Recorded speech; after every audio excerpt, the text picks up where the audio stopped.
Hello दोस्तों, नमस्ते। कैसे हैं आप लोग? आशा करती हूँ आप लोग अच्छे होंगे। आज हम लोग डीएलएड 4th सेमेस्टर विज्ञान विषय के सन 2018 के सभी प्रीवियस क्वेश्चन को देखेंगे। दोस्तों, जो क्वेश्चन सन 2016-17 में आए हैं उसे मैंने नहीं लिखा, क्योंकि मैं ऑलरेडी उसे हल करा चुकी हूँ और उसका वीडियो भी अपलोड कर दिया है, आप उसे देख लीजिए। निम्नलिखित में से दृष्टिधारा का प्रयोग करते हैं तो किसमें करते हैं दोस्तों? टार्च में। हमारा ऑप्शन 2 सही हो जाएगा। पौधों एवं जंतुओं के बीच की कड़ी है तो कौन है? युगलीना है दोस्तों। चुंबकीय पदार्थ है, क्या है दोस्तों? लोहा। लाल रक्त कणिकाओं का निर्माण होता है तो कहाँ होता है? अस्थियों की अस्थि मज्जा में। लेकिन दोस्तों, भ्रूण की अवस्था में इसका निर्माण यकृत या प्लीहा में होता है। ठीक है। विद्युत बल्ब में तंतु का प्रयोग तंतु किस धातु का बना होता है दोस्तों? टंगस्टन का। किसका? टंगस्टन का। अब दोस्तों, जो छठा क्वेश्चन है देखेंगे, खनिज तथा अयस्क से क्या अभिप्राय है? खनिज तथा अयस्क से क्या अभिप्राय है? खनिज भू प्रॉपर्टी में प्रकृति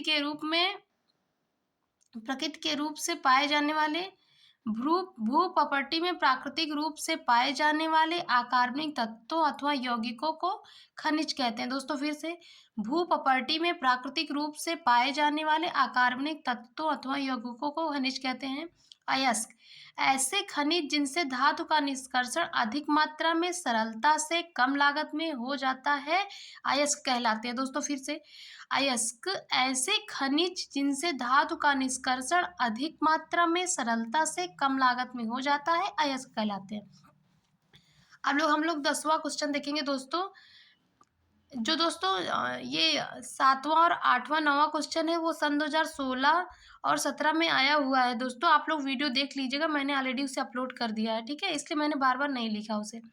10वां क्वेश्चन देखेंगे, मानव के रक्त वर्ग के प्रकार तथा उनमें पाए जाने वाले प्रतिजन और प्रतिरक्षी मतलब एंटीजन और एंटीबॉडी को भी लिखिए।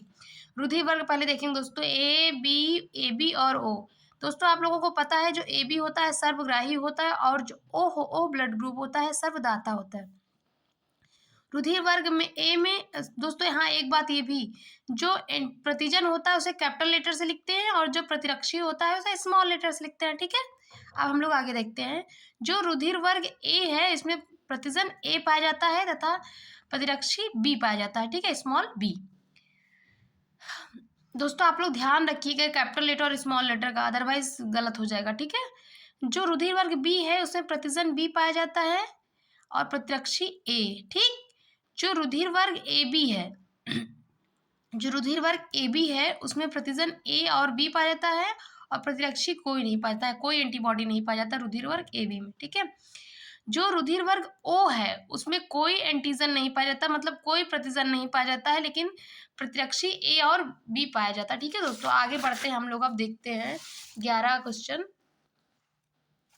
विद्युत धारा किसे कहते हैं? इसका मात्रक लिखिए।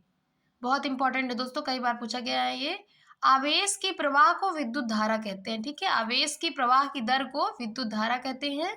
विद्युत धारा का एसआई मात्रक एम्पियर होता है। ठीक दोस्तों, हम अति लघु उत्तरीय क्वेश्चन सभी हल कर चुके हैं। अब हम लोग लघु उत्तरीय प्रश्नों को हल करेंगे। लिखा है चुंबक के दो गुण लिखिए। ठीक है, चुंबक के दो गुण लिखिए। चुंबक के सिरे सदैव उत्तर से दक्षिण दिशा में स्थिर हो जाते हैं। ठीक है, ये भी चुंबक का एक गुण है। चुंबक के सिरे सदैव उत्तर, ये दोस्तों मैंने उत्तर लिखा है। चुंबक के सिरे सदैव उत्तर दक्षिण दिशा में स्थिर हो जाते हैं। चुंबक चुंबकीय पदार्थों को अपनी ओर आकर्षित करता है जबकि अचुंबकीय पदार्थों को अपनी ओर आकर्षित नहीं करता। ये भी इसका एक लक्षण है या गुण है या विशेषता है। ठीक है, चुंबक के सिरों पर चुंबकत्व तो सबसे अधिक मध्य में सब देखो, चुंबक के सिरों पर चुंबकत्व सबसे अधिक सिरों पर होता है। ठीक है, ऊपर तथा मध्य में ऊपर तथा नीचे सिरों पर चुंबकत्व अधिक होता है तथा मध्य में चुंबकत्व कम होता है दोस्तों। ठीक है, अब हम लोग देखेंगे 13वां क्वेश्चन। प्राथमिक उपचार को परिभाषित कीजिए। ठीक है, यदि किसी व्यक्ति को कार्य के दौरान कोई दुर्घटना घटित हो जाती है, यदि किसी व्यक्ति को कार्य के दौरान कोई दुर्घटना घटित हो जाती है तो डॉक्टर के पास ले जाने से पहले, ठीक है, कैसे दोस्तों, डॉक्टर के पास ले जाने से पहले हमारे द्वारा जो उपचार किया जाता है उसे प्राथमिक उपचार कहते हैं। ठीक है, अब 14 देखेंगे दोस्तों, आवर्त तथा वर्ग से आप क्या समझते हैं? आवर्त सारणी में 36 मतलब पड़ी, ठीक है दोस्तों। आवर्त सारणी में 36 पंक्तियों को आवर्त कहते हैं तथा ऊर्ध्वाधर मतलब खड़ी, ठीक है, ऊर्ध्वाधर स्तंभों को वर्ग कहते हैं। अब हम लोग देखेंगे दोस्तों 15 क्वेश्चन, धातुओं को संक्षारण से बचाने के लिए किन्हीं तो विधियों का उल्लेख कीजिए, ठीक है दोस्तों। पहला है दोस्तों पेंट का लेप लगाकर। दोस्तों आप लोग को तो पता ही होगा पेंट का लेप लगा, जैसे हम लोग अलमारी में लगाते हैं, बक्से में लगाते हैं कि उस पे ना लगे, जंग ना लगे, ठीक है। देखते दोस्तों, धातु की वस्तुओं की सतह पर पेंट लगाकर उसे क्षरण से बचाया जा सकता है, ठीक है।